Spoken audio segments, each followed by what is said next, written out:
এইবার তিরঙ্গা গেল, রামলাল্লা গেল। এখন কোন নির্বাচনের প্রাক মুহূর্তে কোন সে ঘটনা ঘটিয়ে দেয়?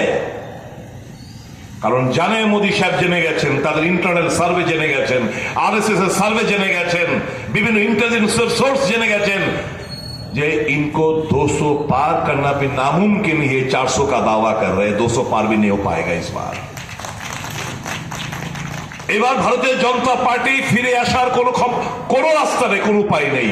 কিন্তু তাই আমরা আতঙ্কিত, কখন না কখন কোথায় না কোথায় কি কাণ্ড ঘটনা ঘটিয়ে দেয়। আমরা তাই বারংবার দলতে বলছি, রাম মন্দিরটা যেটা হয়েছে এটা পাহারা জোরদার করো, অক্ষরধাম যেটা রয়েছে বিভিন্ন মন্দির তোমরা সুরক্ষিত বাড়ানোর চেষ্টা করো।